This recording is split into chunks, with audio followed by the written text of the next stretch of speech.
Il est bien avec vous, commissaire Lemers, parce qu'il y a une grande colère des policiers à propos de la réforme de la police judiciaire. Il y avait beaucoup de rassemblements aujourd'hui dans des dizaines de villes de France. Michaël Chailloux se trouve à Nantes, où justement la police judiciaire s'est rassemblée aujourd'hui. Il nous explique ce qui se passe. Plusieurs dizaines de policiers ont manifesté ce matin devant le tribunal de Nantes. Ils avaient troqué leur habituel brassard police judiciaire contre un brassard fait maison sur lequel on pouvait lire liquidation judiciaire. Dans leur viseur, la réforme de la PJ voulue par Gérald Darmanin. Et pour la première fois, on a vu à leur côté des magistrats de la cour d'assises, des juges d'instruction ou encore des membres du parquet. Deux arguments avancés par ces magistrats contre cette réforme de la PJ. Le premier, c'est la perte d'indépendance de ces policiers. Les magistrats redoutent une mainmise de l'autorité préfectorale sur ces super flics, souvent chargés d'affaires très sensibles. Et puis deuxième argument, une baisse de la qualité des enquêtes. Noyées dans un système départemental d'enquête, la PJ pourrait perdre des moyens financiers. À noter également ce matin la présence d'avocats aux côtés des policiers, signe que cette réforme génère de l'inquiétude bien au-delà des commissariats. Voilà pour Michaël Chailloux. Commissaire Lemers, il y a une vraie colère de la part des policiers et elle est légitime évidemment et vous la soutenez. Alors, d'abord je tiens à préciser quelque chose d'important. C'est un projet de réorganisation de la police nationale. C'est pas un projet de la seule PJ ou de la réforme de la seule PJ. Bon, mais en tout état de cause, le levier aujourd'hui de résistance et de contestation est essentiellement à la police judiciaire. Ça, c'est le premier point. Le deuxième point, il y a beaucoup de choses à amender dans ce projet et l'organisation syndicale que je dirige les a présentées il y a maintenant déjà pas loin d'un an au ministre.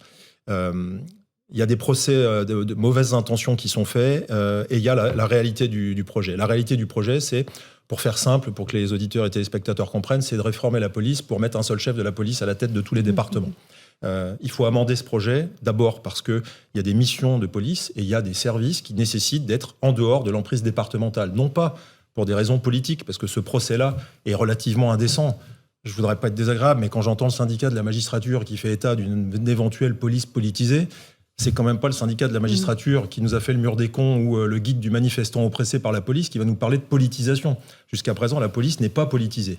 D'ailleurs, si elle l'était, il faut immédiatement supprimer la préfecture de police de Paris, qui est dirigée par un préfet. Quel scandale! Ça veut dire que la police parisienne travaille sous les ordres d'un suppôt du gouvernement et qu'il faut mettre fin à tout ça. Donc tout ça n'est pas raisonnable et surtout, c'est des accusations injustes. En revanche, ce qui est juste, c'est que la PJ a des missions, a des objectifs à suivre, a de la délinquance à traiter, dont la zone départementale n'est pas la bonne pertinence géographique. On le dit depuis longtemps au ministre de l'Intérieur, et aujourd'hui, il va falloir négocier pour sortir de la crise. Donc aujourd'hui, demain, on assiste à du mécontentement au sein de la police judiciaire, que je comprends.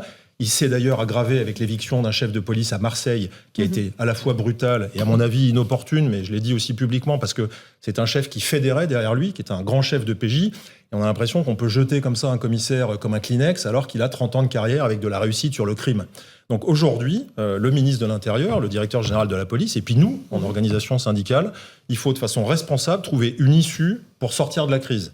Personne ne peut dire que la police fonctionne parfaitement. Comme toute autre grosse institution, il faut la toiletter, la moderniser. Il ne faut pas renoncer aux missions de la PJ. Il ne faut pas rabaisser la PJ. Il ne faut pas non plus donner le sentiment à ceux qui font les enquêtes du bas du spectre que finalement ils vont continuer, soit s'il n'y a pas la réforme, à gérer le tout venant et sans moyens, ou qu'on va leur résoudre leurs problèmes, parce que c'est pas aussi vite et aussi facilement que ça va se faire. Puis d'ailleurs, j'aime pas la notion de super flic de PJ, parce que ça les oppose aux pauvres flics du quotidien dont je faisais partie, qui vont continuer à traiter ce qui serait pas noble. Donc il faut raisonner collectif, il faut assouplir le projet, raisonner au niveau de la zone ou de la région. Et là, ça va être un sujet politique, parce qu'il y a aussi le corps préfectoral, le ministère de l'Intérieur qui doit prendre des décisions. Et il faut sortir de cette crise pour que l'institution police sorte de là, en dehors de ces, débats parfois politisés qui me gênent beaucoup, parce qu'il n'est pas question de mettre en cause les principes fondamentaux du droit, le secret de l'enquête, le fait que pour la justice, qu'elle puisse saisir des services de police librement, c'est ce que prévoit l'article 12 du Code de procédure pénale. Tout ça n'est pas raisonnable, donc il faut revenir à un débat raisonnable et raisonnable.